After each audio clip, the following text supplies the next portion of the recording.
Hey folks, so welcome back to the channel. If you're new here, I'm starting a series where I interview the great minds in the industry.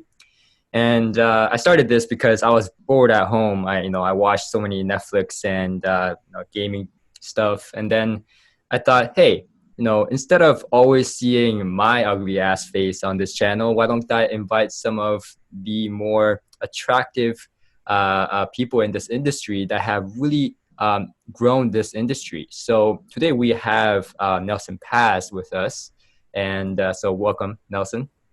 How are you? I'm fine. I'm happy to be referred to as attractive. So I don't know. I don't even know if I have to introduce you because if they don't know you in this industry, they're basically not an audiophile or they have no interest. So I know when I started as a beginner audiophile, even though I had headphones and very little interest in stereo at the time, I knew about you. So you know, but in case someone doesn't, Nelson Pass, he designs really great amplifiers. He has designed a lot of stuff over the years. And so here we are. I'm very excited to meet you, Nelson, actually, because I had the JBL L300s. Yes. Yeah, and well, I'll ask you a follow-up question on the JBL L300 in a bit. Um, but yeah, I'm very excited because of that. Um, I now, just got a pair of 4343s, oh, okay. JBL. So this is going to be an interesting I interview. haven't even unpacked them. They're sitting right here. You haven't even unpacked them. You have a brand new one. No, My God. they were shipped from the East Coast. Oh, okay. Okay. Yeah, I was gonna say. Okay. So first question is, what were you like when you were, I guess, let's say 16, 17, going way back, what was Nelson Pass like when he was a youngster? I was a geek, and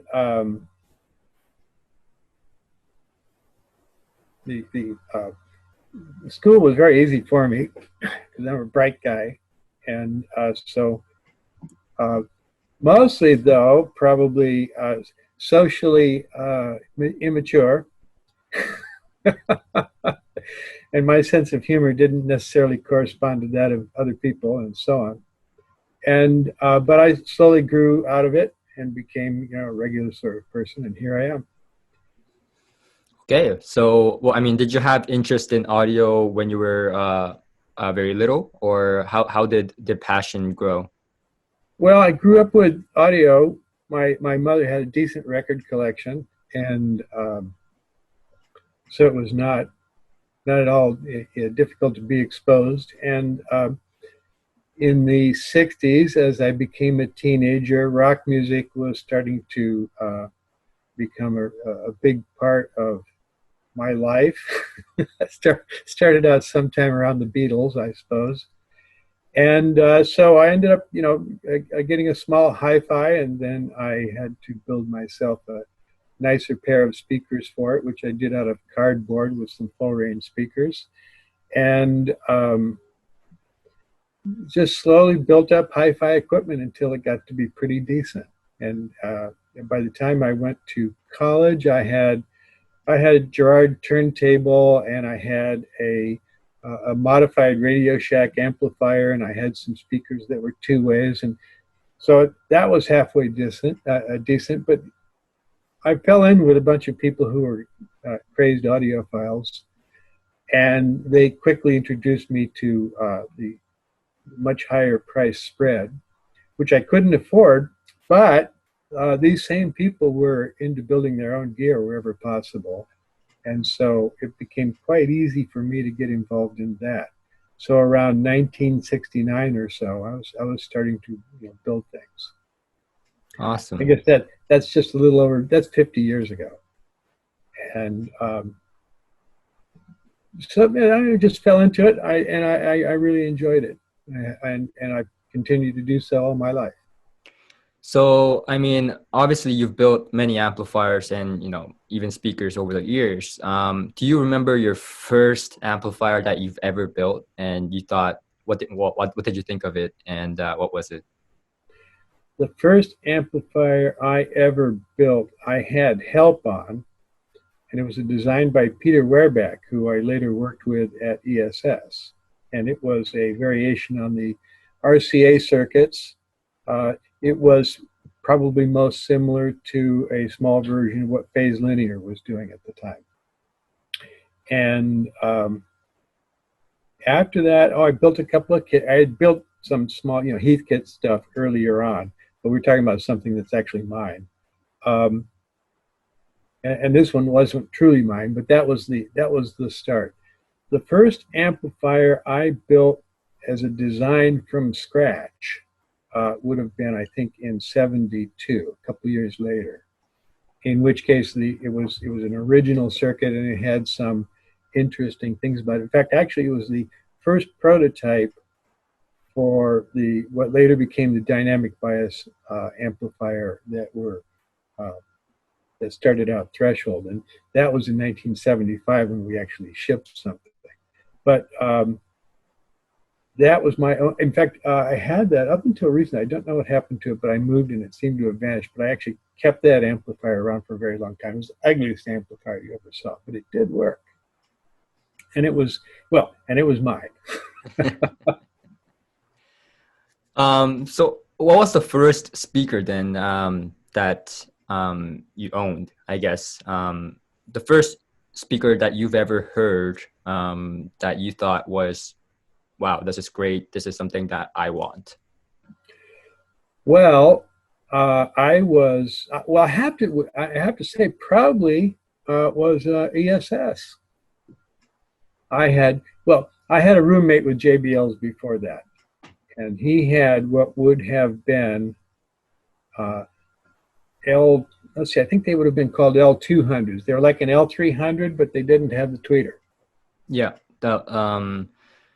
I mean, I know that you listened to a lot of JBL speakers before. What were some of your favorite JBL speakers that you came across? Well, at ESS, I had access to a lot of competitors' product, so I pretty much got to hear or play with all of the JBL products of the early '70s. And that would include the L200s, actually a little bit later on, just after I left ESS, L300s, and L100s, needless to say. Actually, at the time, I think that was about it for JBL. I had experience with Altec Voice of the Theaters also. And of course, they would haul in competitors' product. So, I mean, right now you have the First Watt, and then you have the Past Labs. So there's two companies. And actually, I have three companies. Three companies, okay. Well, yeah, one of them is called Passworks, and it's just for do-it-yourself activities. Oh, right. So, what is each one, and why do you have three? I think that's a lot of questions that some people have. Well, Past Labs is the primary company. We're on our 30th year now. I started it in 1991, and that's the big company. That's the primary source of income, and so on. And I don't run it currently. We have a wonderful group of people, including my other shareholders who own parts of it also. They're the ones who are running it, and they would include my business partner of a long time, Wayne Colburn, who goes all the way back to Threshold days, and actually some people who go all the way back to ESS days. The lady who is preparing to retire as our controller was an accountant at ESS. Then she was the financial controller at Threshold. And then years later, she became involved with Past Labs. And so I have business partners who have just, that I've managed to gather over the years, and some of them go all the way back to the beginning, including my wife, who I met at ESS in 1972. So Past Labs is the main thing. Uh, and we have dealt with, we've built DACs in the past, and we've also built some speakers in the past. And while these things were profitable and reasonably successful, they're not our core. And so we kind of like let those things go. We pretty much stick with amps and preamps. Now, the other thing to remember is that when you're successful in an operation like Past Labs, continuity is a very important thing. And what you do, you have to be reasonably careful about the directions that you take and the kinds of things that you do, because people get confused. If I came out with tube amps at Past Labs, that would confuse people. If I decided to get into some other philosophy of how things are built, mostly what it would do is it would just create problems, because I have all over the world distributors and dealers and such who are well invested in what Past Labs is, and so we don't wander too far afield there. So success breeds a lot of conservatism in terms of how you run a company, because again, the market expects a certain type of product from you. In the case of the amplifiers, the sound of the amplifiers and the models change, in this case over the course of 30 years. But we do it very slowly. It's very conservative.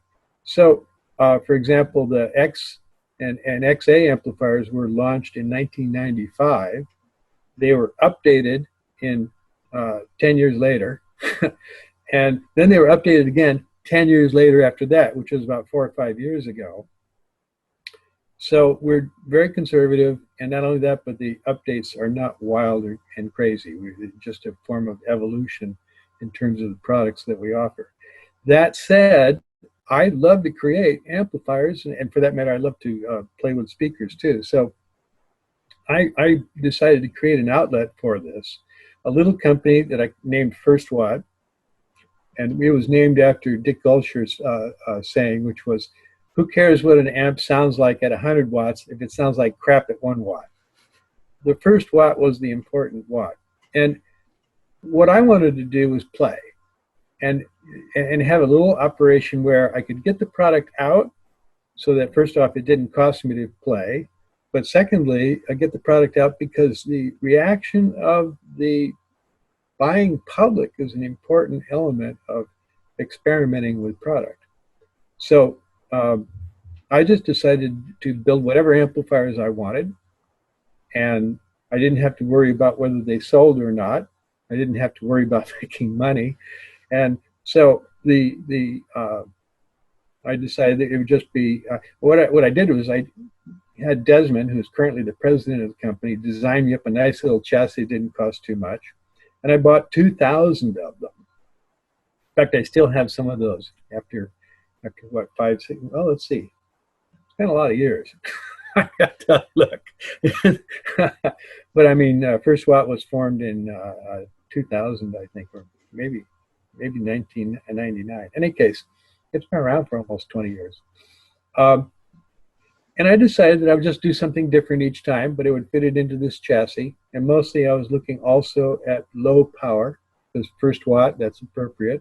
The other thing too is I wanted to separate it from Past Labs. I didn't want to be creating a lot of trouble and confusion with what I was doing at First Watt as my play, versus the commercial product where this is important and people are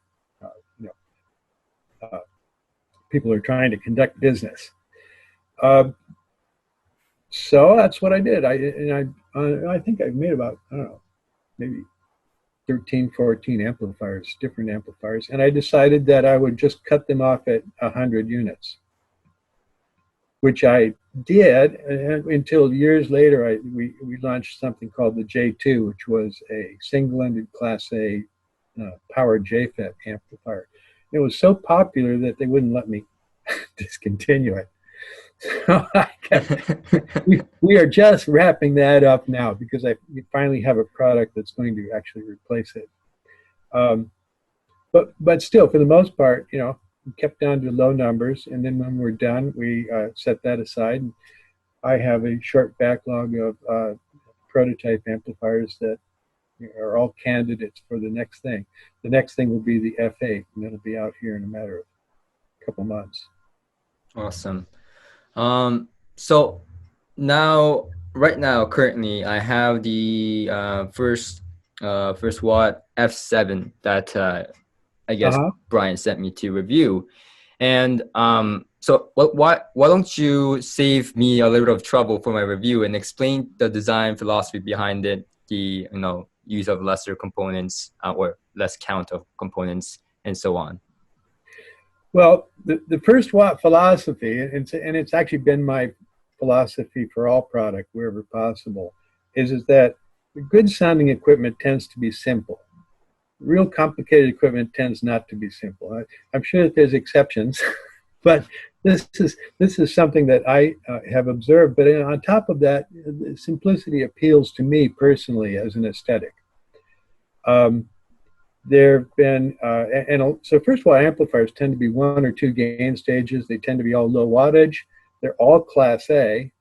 Some have feedback and some don't. But mostly recognize that they're simple. If they have some complexity, it is somewhere out of the signal path. And so I had an amplifier called an F5, which had only 2 gain stages.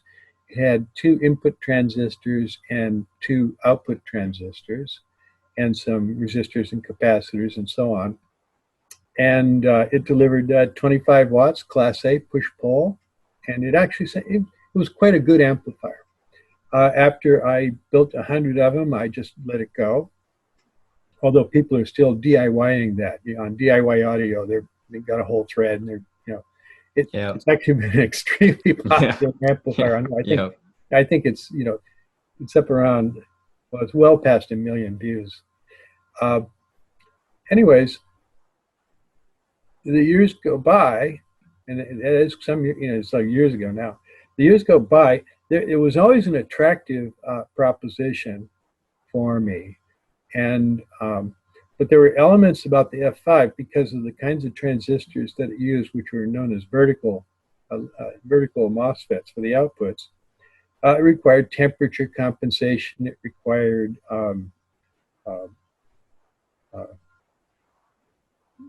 protection, literally circuitry protection, because if you shorted the output, you could be in danger of losing them. And it also had a fair amount of gain because the MOSFETs involved are high gain devices. These are vertical FETs. I decided later on to build that with lateral output MOSFETs instead, and they have much less transconductance, so they have a lot less gain. But temperature doesn't particularly affect their performance. So when you set them up and bias them and the temperature goes up or goes down, things don't change, and you don't have to do anything to compensate for that. And they didn't have to be protected because, frankly, they would never come up with enough current to blow themselves up. So it made a very fine little amplifier, and it was literally down to, well, the simplest version had four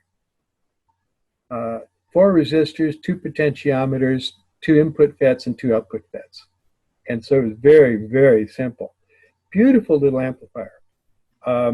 Actually, that is the amplifier, the F7. But there was one thing about it that it didn't do. It didn't have enough open loop gain and to provide enough feedback to give it what I would call a decent damping factor. The damping factor was like about 5 or so. And with single-ended Class A amplifiers, that's not such a crime because a lot of the tube equipment that fits that category doesn't have high damping factors also. The market for this kind of amplifier, if it was single-ended, wouldn't be that concerned about whether it had a great damping factor or not. But when you get to push-pull amplifiers, you find that the customer is looking to have more control over the woofers. More control than he's going to get likely with a damping factor of 5. So I reached in my bag of tricks and Actually, I thought I developed it myself, but it turned out later on that it had been invented in the 50s and then dropped. And it was known as positive current feedback. You sense the output current of the amplifier, and uh, it sends signal back to the front end of the amplifier that uh, uh, makes for a higher damping factor actually. And the upshot is that the damping factor of this little amplifier that was 5, with a very modest tweak on some positive current feedback, goes up to like a million. In fact, infinity is an actual possibility. Um, but I was satisfied to get it up to a couple hundred, and it cost me a little bit of open loop gain, but it was almost nothing. And it turns out that, as I said, in the 50s, Paul Klipsch and the boys were playing with such a thing because they were trying to get better control for woofers out of the tube amplifiers that they had back then, which didn't have much in the way of damping factor at all. Or later on they did, but you see what I'm saying is that it was really desired. So they were applying that. In fact, I was amazed, but they actually called it positive current feedback. It's an obvious name, but it was amazing to see it. And they played with that and went, wow, look at that. But they noticed that as they really put it into play, that the frequency response and other things started to bulge a little bit. And at some point, it didn't work well. Well, back then, the tube circuits that they had output transformers, and the output transformers had a serious phase shift at the bottom end. And so the whole thing kind of would go sideways if the amplifier couldn't go to DC. This is not a problem nowadays. And I'm surprised that nobody else dredged this up earlier. But so I applied a little bit of positive current feedback, and my damping factor went up to very high numbers. And I went, well, it's now an acceptable product. And so we launched it. Awesome. And that's the F7. That's the F7. It's one of the simplest things that I've done. Well, I mean, I'm currently using it right now, and I have to say, I was very, very impressed by it. But I think perhaps the number one question that you may get and that I've been getting is, why Class A? Why not Class AB or Class D, or why Class A specifically? Well, I go back to the simplicity thing first off. In Class A, you can build good amplifiers, really good amplifiers, very simply if you're in Class A. When you leave Class A, you've got to do more complicated things to get the distortion down to a reasonable level. Or sometimes it's not even the level of distortion, it's the kind of distortion that you get. With Class A, the distortion numbers they don't have to be exceptional because they're all second and third harmonic. They don't really irritate anybody particularly. It gets worse when the harmonics are at a higher order, say 4th, 5th, 6th, and 7th. You're starting to see distortion that has little spiky elements to it, and that is less musical,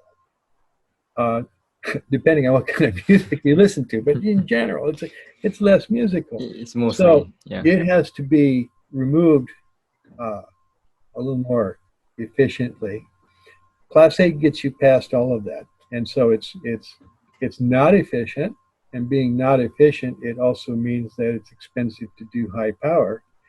At the same time, it's not particularly expensive to do low power. And so first watt, we got amplifiers from 5 up to like 25 watts.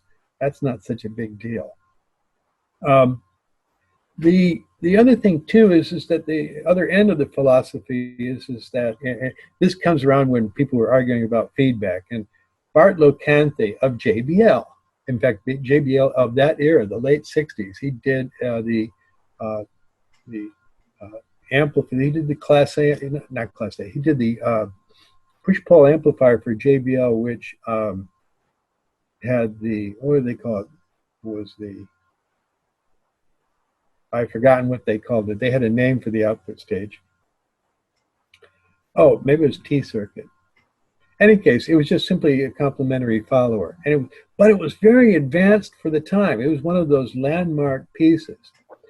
And Bart, though, in the write-up on this amplifier, basically said, the important thing here is to start out with a circuit which behaves itself very well, and then apply feedback so as to make it better. You don't start out with a crappy circuit because the feedback doesn't work as well. It doesn't produce the real result that you want.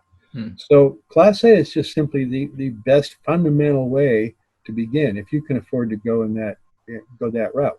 And then whether you apply feedback or not, or get involved in other techniques that are available, you still have an excellent foundation from that kind of a circuit. And simple circuits, I think they sound great. They have to be done properly, but they reward you with a lot of things that are very musical and also stable and reliable. It's what I like to do.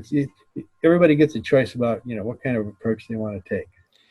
Yeah, I think it's very interesting. You talk about distortion and the types of distortions.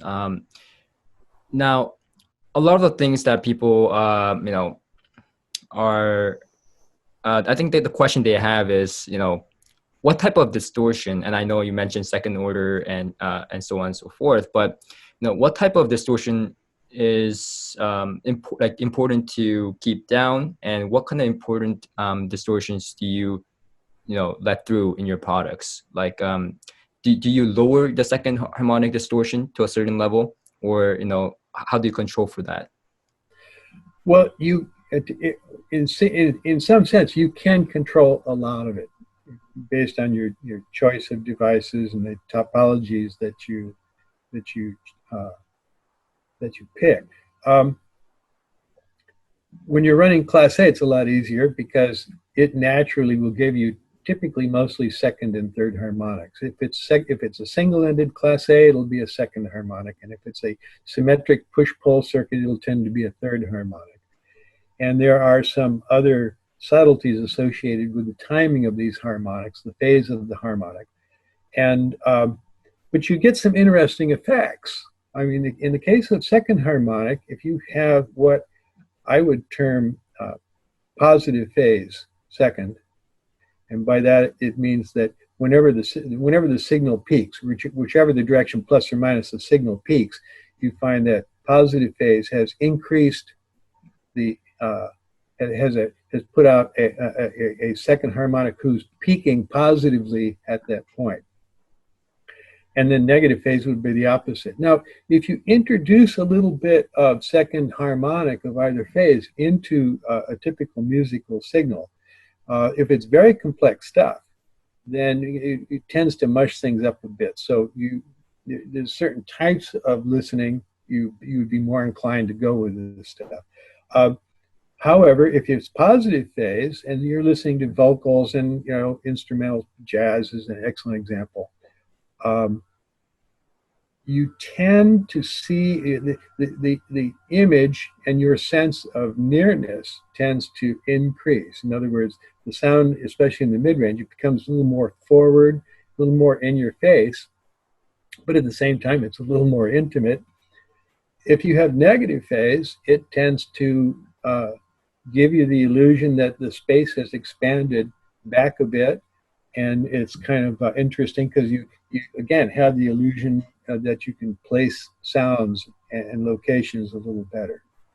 I emphasize illusion because, of course, what this is distortion that leads you down the path to thinking that way about what you're hearing.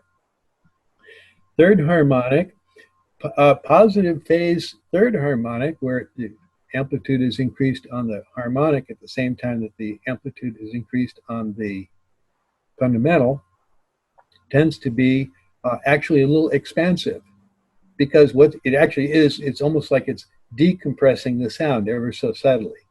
And the opposite of that is literally compression. If you look at a nice round clip on a tube amp and it's like getting kind of squishy at the top and bottom, that's compressive third harmonic.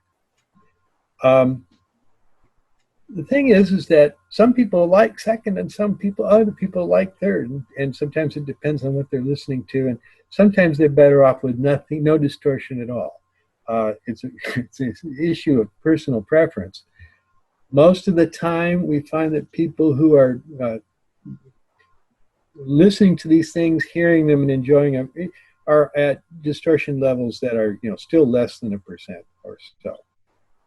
And I would venture to say that somewhere between 0.1% second harmonic and 1%, your ability to discern that is going to kick in. Below that, it becomes much more difficult, because these are musical tones, and so your brain doesn't fasten on them as being unmusical or alien. Oh, okay, awesome. And another thing that I wanted to ask you is, when you design an amplifier, do you do more measurements, like keeping the distortion, or measuring for the distortion, frequency response, and all these kind of measurements, or do you listen to it more to tune it? Like, is it more listening or measurements? Well, my favorite procedure is to find an interesting part. and for me, that means an interesting transistor of some sort. Yeah. And they all have real personalities, and there's a certain specialty for each of them. Some of them are very good at push-pull applications. Some of them just really want to be used single-ended. Some of them are more like tubes. In fact, you can treat tubes the same way. They all have a personality. They all have their strengths and weaknesses. They all have a design that they want to be in. So I like to consider the parts as a big chunk of the process, because it helps me imagine what it is that I might want to do in a design. I'm not locked into anything in particular. I want to do something interesting, and I want to do something that sounds good. And occasionally it's good enough to put it in a product and sell a bunch of it. But I find all of these things just interesting to listen to. So typically the part tells me how the circuit ought to go. And I build it up, and I measure it, I listen to it, and I measure it, and I fool around with it.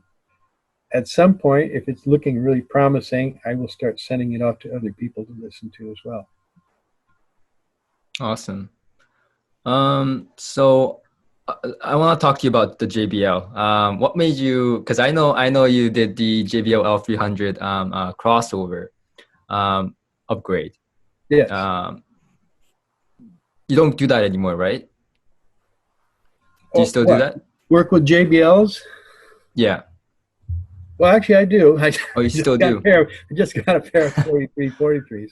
No, actually, at this particular time, well, the guy who designed it was interesting. I had always wanted a pair of L300s, and a really nice pair came up used in San Francisco, and the guy said, "I will not ship." They always say that. Yeah. I had to go down there with a truck to get them. Yeah. But they were gorgeous, and they were in wonderful condition. I later got to know this guy a lot better, and in fact, he was going to the Burning Amp Festival in San Francisco that I was always at, and I later on discovered that he was one of the people that I ended up talking to it. I think there's even a picture of me and he on a couch in the Sausalito Burning Amp. So.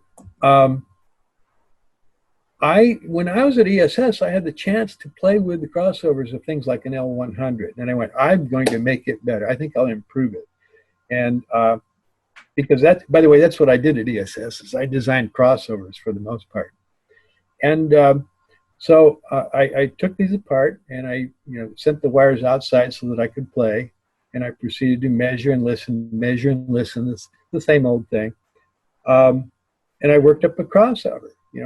But it was very difficult. And after all the time that I put into it, the fact is I didn't really feel like it was worth my having done that, because it wasn't better enough to have bothered. So I learned my lesson, which is the guys at JBL had pretty much already gone down that path and made it as good as they could. There was no obvious mistake that they had made or anything that they'd particularly missed. nevertheless, I'm the guy who likes to play with this stuff. So when I had the L300s, I went into the crossover and proceeded to decide that I was going to see if I could make them better. And this time, though, I had a better excuse, which was the L300s came out at the beginning of the disco era. I mean, they had a glass top. Yeah, yeah. there was no missing what culture they were aimed at. And the presumption too was that they were going to get played loud. This was the era where people were buying big phase linears and other. In fact, at ESS we had large amplifiers as well. I mean, powerful stuff. And JBLs had always been pretty efficient. You could count on somebody putting them in a disco and literally trying to use the L300s as the PA system. In fact, I don't doubt that probably occurred. I knew that Greg Timbers, who up until his retirement recently was the designer for JBL all these years. What is that, 30 years? No, it's more than 30 years. We go from 72 to 2 years ago. It's about what, 45 years? He was there a long time. That's right. Yeah. That's right. So he was there forever. I didn't even know that he had designed it, actually. But I put all this work into it, but the presumption was that it would not be driven at high power levels. In other words, the crossover didn't have to compromise in favor of protecting the drivers against abuse, particularly the horn. And so I said, well, that means I can lighten up on the slopes. I can do things a little differently because I don't have to worry. I'm going to be the one who drives them. And I've got all these 5 and 10 watt amplifiers. No danger here. So I went through that. I actually feel that I made it a bit better. But once again, I was amazed that I actually couldn't make it that much better. Nevertheless, I still was happy with it. And I published it in Audio Amateur.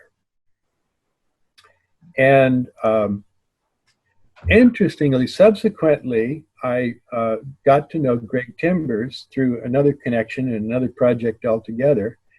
And he said, well, thanks so much for the job you did on the L300. You know, that was my first product at JBL. Well, I instantaneously was thinking, thank God I'd taken the trouble in the article to praise the original design and note that I couldn't make it all that much better, because otherwise I would have been bad-mouthing Greg Timbers, and I didn't want to be in that position.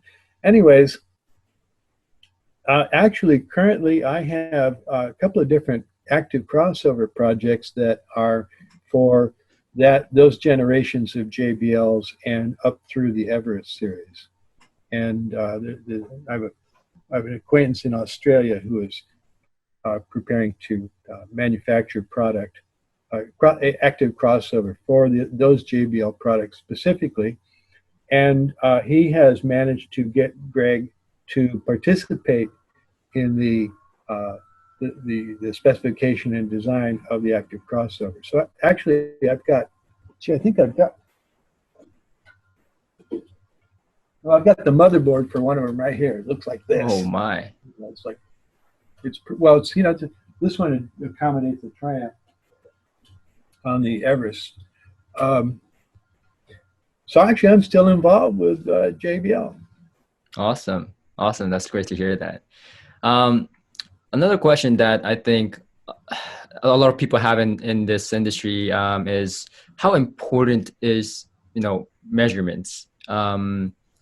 Like, how important is it? Like, does it correlate with, how we hear, in your opinion? First, measurements are important on several levels. Even if I was a guy who only developed by listening to product, right, and never measured it at all, I would still need there are guys like that. Yeah. And I've been involved with guys who did that and did it successfully. They didn't need measurements. They found what they wanted, and they many times were successful with it. Yeah. But even if you do all that by ear, the fact is that you have to find some way of assuring yourself that all the products that you are sending out the door conform to that model. And you have a choice. You can either measure that and then make sure that everything you're shipping matches those measurements so you have conformity, or you can listen to every piece of product yourself. In my case, Right. that would be 4,000, 5,000 amplifiers a year. Nah, I don't think so. Yeah. We wouldn't see any new products. So first off, it's important on that basis. And measurement also enhances reliability. Measuring things will, especially in an amplifier, give you clues when maybe you have a problem down the road, even though your prototypes seem to work fine. Something is running at over its spec, or maybe too hot or whatever. But the other thing too is, if you know what you're doing, there's a decent correlation between what you measure and what you will hear. It's like, I'm not on a big hobby horse about second and third harmonic. I'm probably just unusual as solid state guy to recognize that some people like that sound, and not only that, but it all depends on what kind of level you're operating at. Anyways, I don't chase ultra low numbers because I haven't found that it brings anything to the table for me. Somewhere below 0.01% distortion, I don't think that there's any point in chasing the numbers any better at all. But I recognize that at those levels, like at 0.01 or even at 0.1 or even at 1% distortion, it matters what the spectral content of that distortion is. Is it a spiky distortion where you have these high peaks but not so much continuous? What does that distortion waveform look like? And of course, the waveform tells you what the shape of the amplifier is electrically internally. You can see the curves that you see in a distortion waveform are the internal curves of the amplifier. And I just think that tells you a lot, just being able to do that. So measurements are in fact important, but it's important also to not take a single number and try to present that as the metric by which one would judge the sonic qualities of an amp. Like damping factor. Damping factors, actually there's a lot of measurements that you can be making. Yeah. The other nice thing about simple amplifiers is, they're simple. There is no arcane, weird, complex thing that is happening that you somehow are failing to measure. There are other categories of products where there's many, many more specs. But little class amplifiers are pretty easy as those things go. I see. So, but let's say, because there's a lot of Chinese amplifier nowadays that seems to have very close or similar spec to some of the North American well-known, more pricey amplifiers.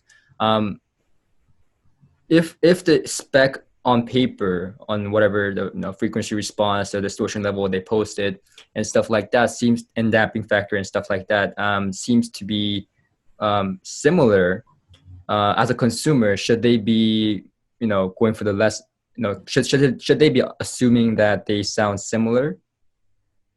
I would assume that there'd be a lot of similarity. If you've got two amplifiers with the same kind of power and damping factor and noise and frequency response, and you look at the distortion figures, the IM and the harmonic distortion, and you see that in point of fact it's got similar sorts of waveforms at similar amounts, they're going to be similar. They might even be identical enough that nobody's going to ever know the difference. I've got some fine examples here, for example, of Chinese tube amplifiers. I've got other Chinese amplifiers as well, but the tube amplifiers were fascinating because they set out clearly to duplicate the single-ended triode that Audio Note seems to have been largely pioneered in the U.S. But in their case, the 300B, single-ended, no feedback, the ones. Yeah.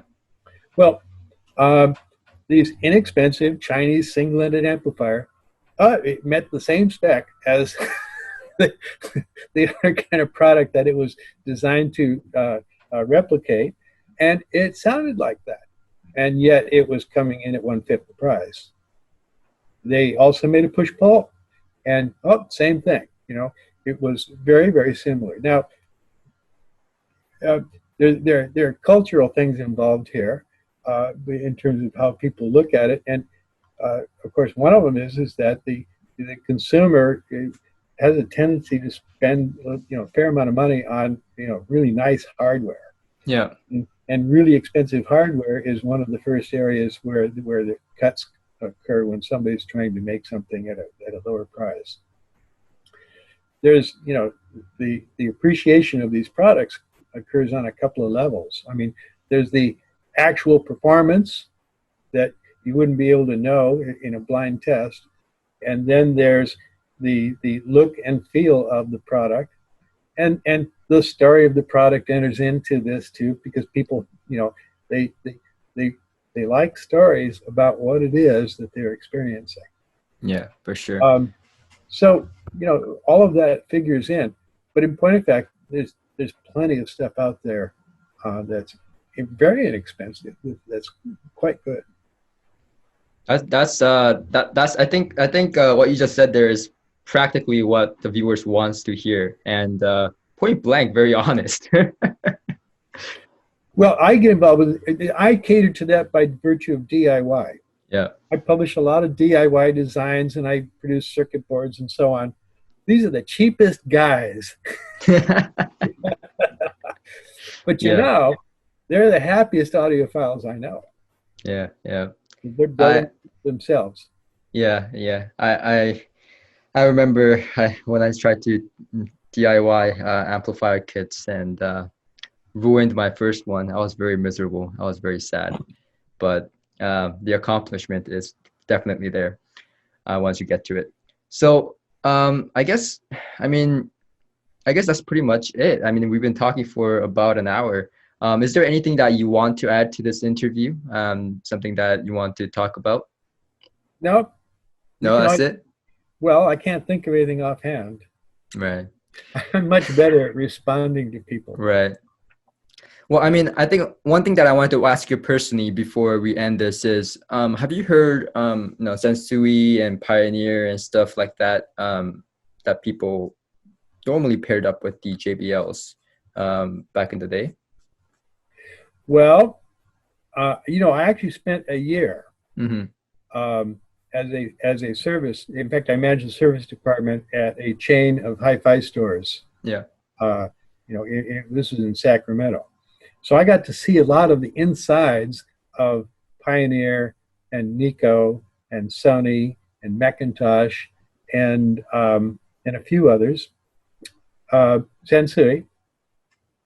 Um, my favorites at the time were Pioneer. The reason for that, though, is that the circuits were gorgeous. I mean, the topology, the schematics, what they did, the choices that they made, I thought were just really fine. And on top of that, they were beautifully built inside, and they were easy to work on, and they hardly ever failed.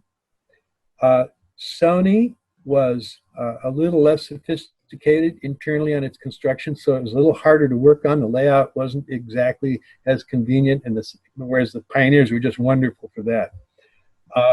But Sony paid shop rates on warranty, so it was fairly good money to work on a Sony.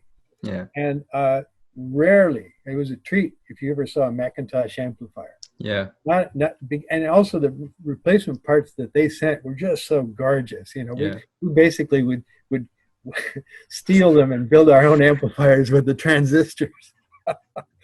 So Yeah.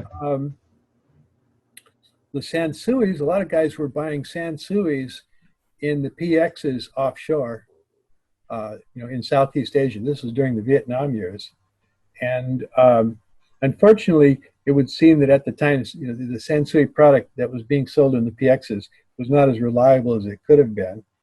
So we actually did a reasonably brisk business fixing those guys, the Sony 5000 receivers. Not Sony, Sansui. Yeah. But, I have to say that Sansui, by the time you hit mid-70s, had really cleaned up what it was they were doing and started doing some really sophisticated circuits. I had my first patent was for what's referred to as a dynamic bias circuit, which would class A the output stage with a greater efficiency. They did their own version of it, and I think it was called, well, they did a couple of different things. They were just sophisticated, and I looked at it and go, well, that is actually better than mine. I don't mind somebody improving on something that I came up with, really. Uh, and they have never really let up from that. You know, they they became instantly very competitive and also, like I said, very sophisticated. Um, and at this late date, I always loved Sony because actually Sony has been a good customer of mine, and and we have a good relationship with the company in terms of hi-fi equipment. Awesome. Um, and I mean I can talk to you for hours because you have I still have time if you want it. you have so many interesting stories. Oh, um, stories! I can tell stories. You know, I mean, I knew Dan DAgostino. oh yeah, yeah, I interviewed him Okay, recently. Yeah. before he started building amplifiers. Oh wow. Okay. Uh-huh. So I mean, And I met John Curl before he built the Levinson amplifiers. And you wanna talk about them a little bit? I guess any interesting well, stories? well, Dan is a well. You've already seen what kind of product he's building, and he's a really great guy. He's one of those guys that you want to spend some time with, and he's also a lot of fun. Yeah. He also is my competitor. But we managed to get along pretty well. You know, there's plenty of room in this marketplace. You understand? I'll just say this, and that is, the competition is not usually much of a problem. All I need is something like 1% of what is a very big market, and I do very well with as numbers as low as that. And so there's lots of room for high-end companies to coexist and be in the marketplace. In fact, if it weren't for having competitors, say like Dan, our game would not be nearly as sharp. I wouldn't be putting half as much effort into what I do.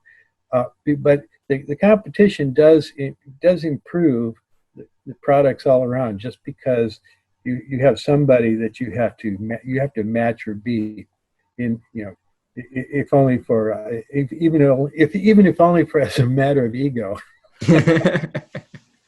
And John's one of the great designers. You know, I met him, like I said, before he hooked up with Mark Levinson, apparently, they didn't have any product out at market yet. In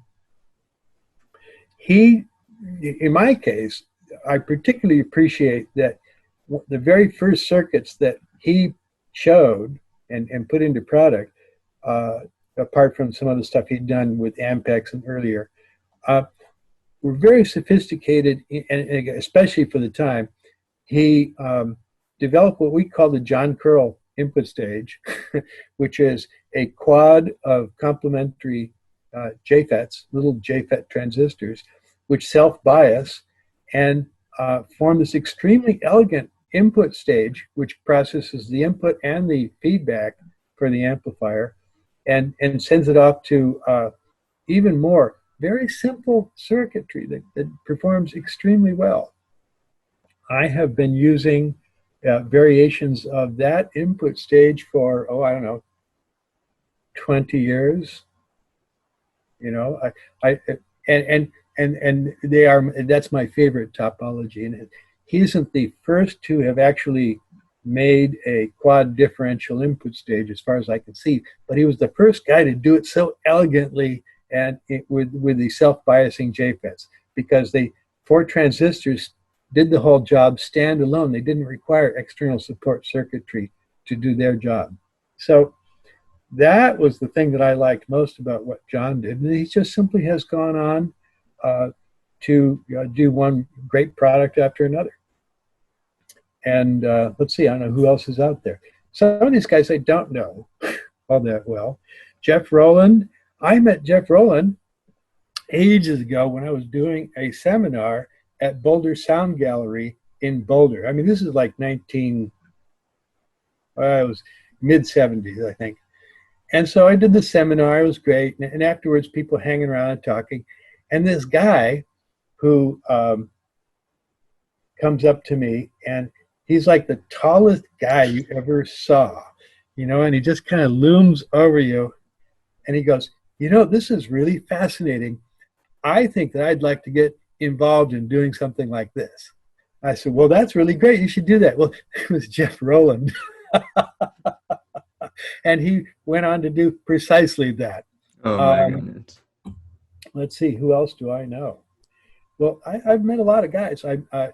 Alan Hill, who is still alive, a famous laser physicist who did the Hill plasmatronic loudspeakers. I worked with Oscar Heil, who invented the Heil air motion transformers. I worked with Oscar Heil on various and sundry things, you know, there at ESS. Also, oh, that's where I met my wife, too. She was in the department where they were folding the diaphragms for the Heil transformers.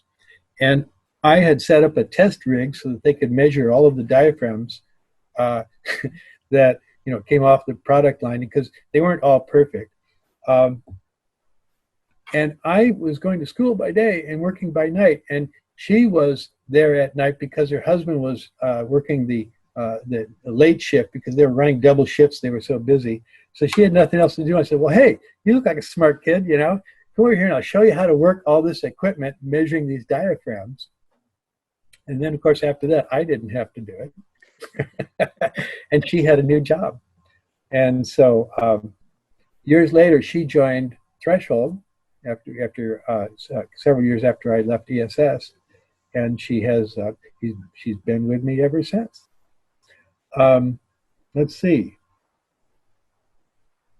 Well, who else is there to talk about? Let's see. Well, any speaker? There's a lot of people that I haven't met. Yeah, for sure. I mean, people say it's a small industry. It is a small industry, a small world. But I mean, you know, there's a lot of people in this industry than you think. So, but any speaker designers that pops into your mind that you met? Well, Snell. Yeah. Teal. You know, in fact, I was quite close to the people at Teal for a long time, until Jim died. And Martin Logan, Gail Sanders was the after he bought out his partner. Gail Sanders was the president of that. But we were, in fact, Renee was my business partner at Threshold. He came out of ES also. He was in marketing. He got to know the guys over at Martin Logan and got a pair of their big monolith speakers. So we were working with those speakers early on. In fact, I'll tell you that story, but then I'll tell you about Dayton Wright, so remind me. And so we got to know the guys at Martin Logan very well. And, you know, up until the time when actually, Gail sold the company and retired. He apparently is back in the business again. Nobody can stay away that long. You know how it goes. Yeah. Michael Dayton Wright was the designer of the Dayton Wright electrostats, which ran at 10,000 volts and had sulfur hexafluoride filled gas bags for their enclosures. We got to know him very early on because Dan DAgostino, way back then, was the rep in the U.S. for Dayton Wright loudspeakers.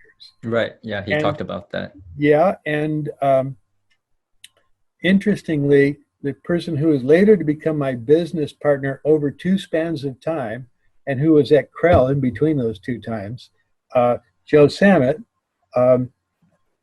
got to know. He so impressed by the speakers, he assembled a stacked pair of Dayton Wrights, and which had reputation as the worst possible load. I mean, there was already a terribly difficult load to drive, but running them in parallel was beyond the fringe. Yeah, yeah. And when we had our first amplifier at Threshold, the vice president at ESS, Phil Quello, said, hey, you know, you should go talk to this guy who was an investor at ESS, it turned out. And down in San Francisco, he's a stacked pair of Dayton Wrights, and then you can see if they drive those. So we took him down. We took the amplifier down there, and I met Joe Samet, and we hooked up the amps and they shut off immediately. The protection circuits kicked in. Well, we said, all right, we'll be back. And we drove back to Sacramento and backed off on the protection circuits. And we did that a couple of times. We still wouldn't drive the speakers. Finally, I just simply clipped the protection circuits out and went down, and it drove the speakers. And at that point, Joe said, say, you guys wouldn't be maybe interested in some investment money, would you? We said, yes, of course. Well, Dan was the rep for Dayton Wright. Joe knew Dan very well. Dan was happy as a Dayton Wright guy to have an amplifier that would drive them. And so he hauled our amplifier all around the United States, you know, to dealerships when he was demoing the speakers. And so we got an introduction to our market through Dan. And so I've known Dan for a very long time, needless to say. Yeah. He should have stayed with speakers and not compete with amplifiers with me. But, you know, what can I say? Yeah. Well, I mean, I think, wow. I mean, I'm just really grateful that you shared all that story with us. I'm sure there's a lot of people out there that's just dying to know about these stories. And it's kind of funny because, you know, even though I'm in the industry working, you know, I don't hear a lot of these stories, and there's stories upon stories upon stories, like very interesting things like just mentioned. Now, one thing that I do want to ask you is, you know, what is a piece of music that you really like? Is there any type of music, like a piece of music that you really, really enjoy? I like a lot of music. Yeah. I have music around me all the time unless I'm sleeping. And so that's kind of how I got involved in the first place. Now, the variety of music is pretty large, but I will tell you that assuming that I'm just listening for my own pleasure, often as not, I'm working as well. I play all sorts of lounge music, you know, Brazilian electric, stuff that got quite popular just as the century turned. And so around 1998 or so, you started seeing these compilation records of really lounge music of various sorts, and then other artists who blended in with that. And of course, once you start getting attracted to a certain type of music, you find even more and more examples of it. And that era only didn't last 10 years, I don't think. But I ended up with a quite large collection of, I refer to it as, I call it lounge, but its closest definition would be guys in Paris ripping off Brazilians. And but I keep that as my ambient music. After, you know, I've gone through the whole cycle. I love rock and roll. I love classical. I love jazz. Country, not so much. Oh no, country. I have a totally complete Frank Zappa collection. Yeah. And well, actually, I tend toward complete collections of different things. So I don't know. It's all over, you know. But right now, not playing, but queued up and was interrupted when you called is a collection of an outfit called Jazzanova, which has put out a large number of, really they're mix records. These are DJs. My favorite artist in that genre is Thievery Corporation. And there are two guys in Washington who just put together this amazing thing that's over the last 20 years, and it just keeps getting bigger and more popular. So, and that's, you know, it's almost world music, but it's, I don't know, it's slightly warped. Well, awesome. I think we'll end it here because we've been talking for over an hour and the recording file is very large. But well, this gives you a chance to edit the crap out. So, you know. Yeah. Well, I have to thank you very much for this interview. I've learned a lot, and I'm certainly there's people that's going to be watching this that they will appreciate all those stories and beautiful You things. know, we're all isolated out in coronavirus land here, Yeah, yeah. and it's actually a pleasure to be able to hold a nice conversation. Yes, for sure. Well, thank you so much, Nelson. Pleasure. Maybe we'll do this again sometime. I think there's just so many things that we can talk about. So thank you so much, and I'll see you in the next one. Thank you. Bye bye. Bye bye.